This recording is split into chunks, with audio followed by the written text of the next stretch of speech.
제18편 환단고기 13회 홍산문화 문명. 환단고기에서는 황하 홍산문화가 있었던 곳을 조작된 역사무대 현 차이나와 동북삼동 지역이라고 합니다. 왜 환단고기와 역사 조작의 세력인 차이나 동북공정의 말들이 이렇듯 일치되는 것일까요? 그러면 황하와 홍산 문명에 있었던 실제의 위치를 찾아드리겠습니다. 황하 문명. 실제의 황하 문명이 있었던 곳이 천왕릉과 천하의 중심 금성천조 왕부의 중심이 있었던 개경 서울과 관중 지역이었습니다. 황허 문명은 황허 유역에서 나타난 중국의 고대 문명을 통틀어 나타내는 말이다. 양자강 문명과 함께 중국의 고대 문명을 대표한다. 신석기 시대에 나타난 양사오 문화와 롱산 문화 등을 거쳐 상과 주의 청동기 문화로 발전하였고, 양자강과 요하 유역에서 나타난 여러 문화와 서로 영향을 주고받으며 융합하여 중국 문화의 기틀을 형성하였다. 황하 문명에 일어난 황하가 과연 어느 곳이었는지 양자강, 양샤오 문화, 용산 문화, 요호의 정체를 밝혀드리겠습니다. 황하. 황하란 누런물이 아니라 황주의 흐름물이 황하입니다. 신증동국 여지스남에 나오는 지명들은 모두 고유 명사로 오직 한 군데에 위치되어야 합니다. 이곳에서 황씨가 탄생합니다. 그러면 황주가 역사 속 어느 곳이었는지 밝혀봅시다.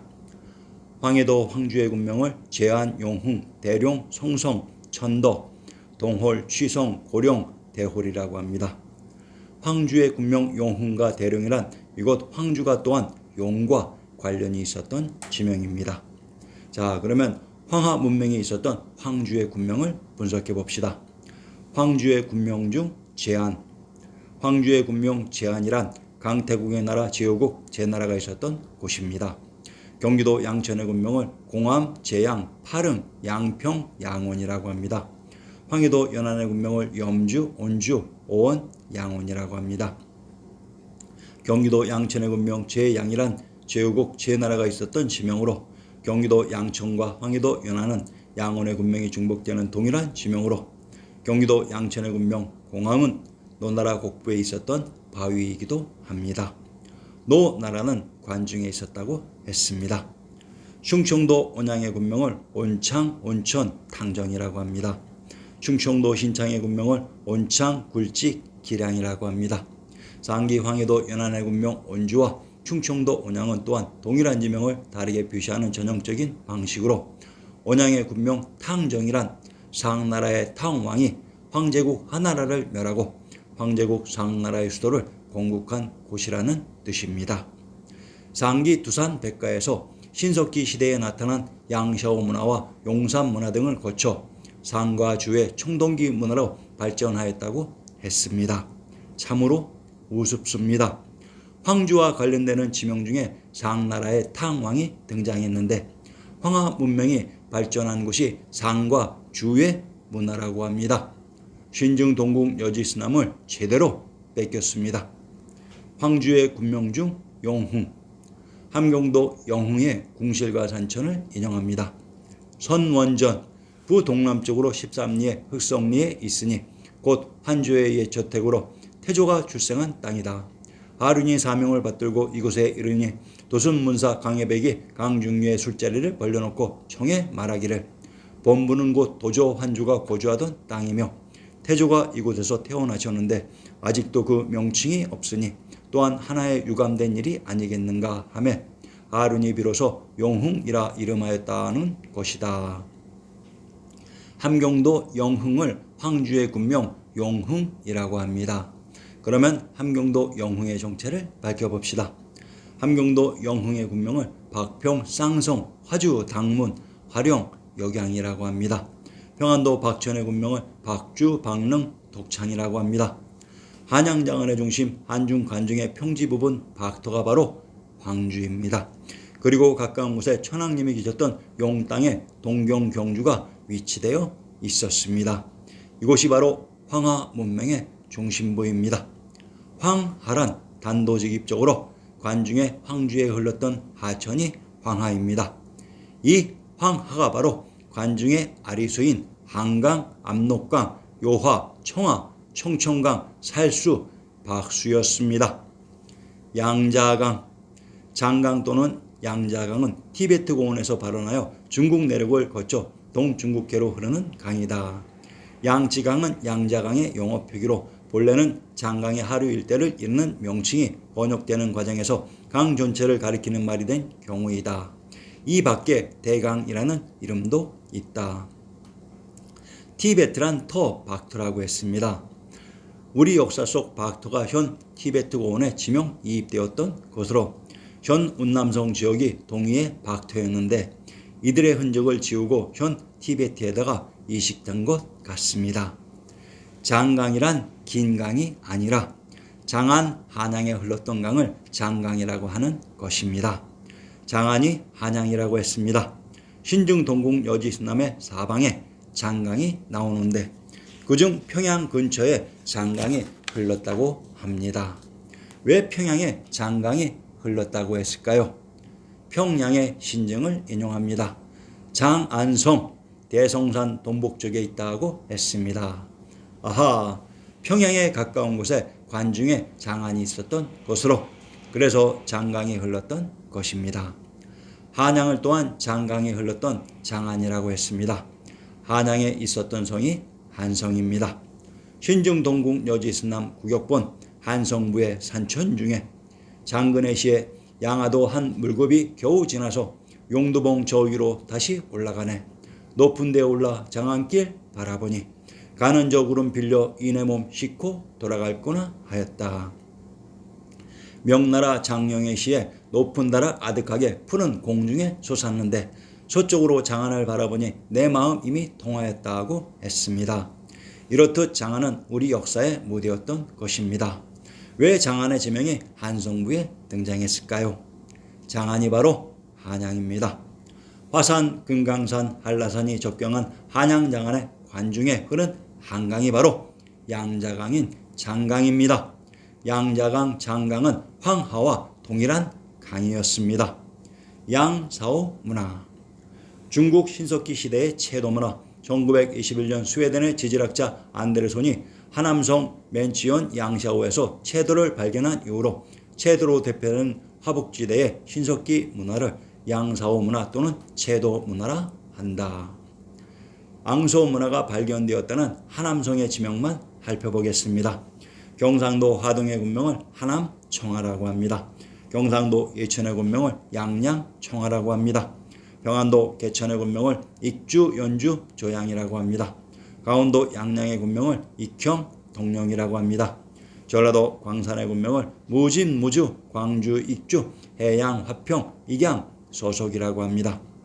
경상도 하동의 군명이 하남으로 상기는 청하와 양양, 익주, 익현의 군명이 중복되는 동일한 지명으로 전라도 광산의 군명이 무주입니다. 전라도 광산의 군명 무주에 있었던 능침이 무릉으로 경상도 칠원현의 군명을 무릉 귀성이라고 합니다. 귀성이란 금성천부의 수호성, 왕부의 중심, 공내성이라고 했습니다. 앙소 문화가 있었다고 하는 하남성이 바로 관중에 흐른 한강 압록강의 남쪽 금강산 지역의 지명이었습니다. 용산 문화, 용산인 용산 문화란 용땅에 있었던 문화입니다. 황하 문명이 있었던 황주의 군명을 다시 인용합니다. 황해도 황주의 군명을 제안, 용흥, 대룡, 성성, 천덕, 취성, 고룡, 대홀이라고 합니다. 황해도 황주의 군명을 용흥, 대룡이라고 합니다. 황주의 군명 용흥과 대룡이란 이곳 황주가 용과 관련이 있었던 지명입니다. 참으로 신기하지요. 어떻게 두산백가의 황하 문명과 관련된 모든 지명들이 신중 동국 여지스남 황주에 등장하는 것일까요? 관중에 흐른 한강 압록강의 근처가 현황림인 용이 기졌던 동경 경주의 용산이었습니다. 이 용산이 바로 금강산 남산입니다. 요하, 요원 요양에 있었던 하천이 요하입니다. 관중에 흐른 한강을 아리수라고 합니다. 이 아리라는 명칭은 알랄 아랄에서 나온 것으로 라를 발음할 때 발음하기가 힘들어 두 음절의 라오로 발음하게 되고 이 음이 한자 요로 고정되었습니다. 관중에 오른 한강, 양자강, 장강, 압록강이 바로 요화였습니다. 홍산 문명. 중국 내몽골 자치구 적봉시에 위치한 홍산을 중심으로 하는 후기 신석기 시대 문화를 가리킨다. 1935년 홍산후 유적의 발견으로부터 시작되었으며 쯔펑 제1기 문화라는 명칭으로 불리다가 홍산 문화로 계층되었다. 그 범위는 내몽골 자치구 초원, 요화 서쪽, 발해연안 화북평원에 달하며 신람 물릉강, 대릉강, 샤오링허 일대인 쯔펑, 젠펑, 조양에 집중되어 있다. 홍산 문명이 내몽골 자치구 적봉시에 위치한 홍산을 중심으로 요화, 발해, 연안, 화북평원, 건평과 죄양에 집중되어 있었다고 합니다. 홍산 문명의 모든 지명과 황하 문명의 모든 지명들을 일치시켜 드리겠습니다. 동일한 지역의 문화를 현 차이나의 사방에 위치시키면서 역사를 조작 이입했던 것입니다. 내몽골 조양, 고려 왕건의 상계를 인용합니다.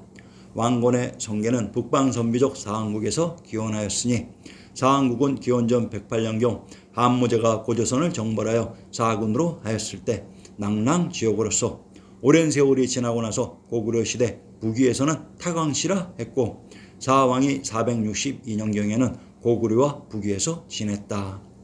타광시는 대를 대동이라 하며 무천을 내몽골이라고 합니다. 지역을 통치하였으며 태화 때 왕시성으로 개성하였다라고 중화송시 동서에 쓰여 있다. 고려 왕건의 상계 중 내몽골을 무천 영주라고 합니다. 브리테니카의 사사명조를 인용합니다. 본명은 솔간, 원적은 영주, 조양이다. 브리테니카에서는 조양을 영주라고 합니다. 무주에 있는 하천이 내몽골의 무천입니다. 전라도 광산의 군명을 무진, 무주, 광주, 익주라고 합니다. 강원도 양양의 군명을 익현, 익령, 덕령, 양주, 양산이라고 합니다. 경상도 예천의 군명을 양양, 청하라고 합니다. 경상도 하동의 군명을 하남, 청하라고 합니다. 평안도 개천의 군명을 익주, 연주, 조양이라고 합니다. 상기는 익주와 익현, 양양, 청하의 군명에 중복되는 동일한 지역으로 평안도 개천의 군명을 조양이라고 합니다. 내몽골 무천이 조양이라고 합니다. 왜 허화 성시 통서와 브리테니카와 신증 동궁 여지스남이 일치되는 것일까요? 제왕의 성이 있었던 왕부의 중심 관중지역을 무주, 영주, 조양이라고 했습니다. 이곳 관중이 바로 몽골의 수도 카라코롬이 있었던 내몽골이기도 합니다. 몽골, 내몽골은 우리의 지역, 우리의 역사 안에 있었습니다. 적봉시, 적지역에 있었던 봉우리가 적봉입니다. 충청도 단양의 군명을 적산, 적성, 단산이라고 합니다. 전라도 무주의 군명을 무산, 적천, 단천이라고 합니다. 상기의 지명을 통해 붉은 적과 붉은 딸은 동일한 지명, 지역이라는 것을 유추할 수 있습니다. 경기도 양성의 군명을 적성이라고 합니다. 충청도 단양의 군명이 적성입니다. 적지역에 있었던 봉우리가 적봉이고 성이 적성입니다. 단양에 있었던 성이 단성인 것은 지리의 기본 상식으로 경상도 단성의 군명을 강성, 진성, 귀성, 적촌이라고 합니다. 귀성이란 왕부의 중심, 국내성이라고 했습니다. 한양 장안의 관중지역의 한강을 따라 이 지역을 적단의 지역이라고 했습니다. 발해 화북평원, 신증동궁 여지스남 구격본 경도의 형성을 인용합니다. 서울은 목으로 화산을 진산으로 삼아 동과서는 용이 서리고 범이 쭈그리고 앉은 형세요. 남쪽은 한강으로서 금대를 삼았으며 멀리 왼쪽으로는 대관령을 당기고 오른쪽에는 발해를 두루 그 형세의 훌륭하기는 동방에 으뜸으로써 진실로 산하니 백이의 땅이다. 한양의 진산 화산이 화양으로 이곳의 북쪽이 화북이며 발해가 서울의 오른쪽인 동부에 있었다고 합니다. 그럼 현 동북섬성에 있었다고 하는 발해는 과연 무엇일까요? 화북 발해가 세트로 등장했습니다. 현 차이나의 황하 홍산 문명은 우리의 지명을 이입하면서 역사도 동시에 이입한 것입니다. 황하와 홍산은 동일한 지역이었습니다. 황하 홍산 문명의 무대가 바로 왕부의 중심 관중 지역이었습니다.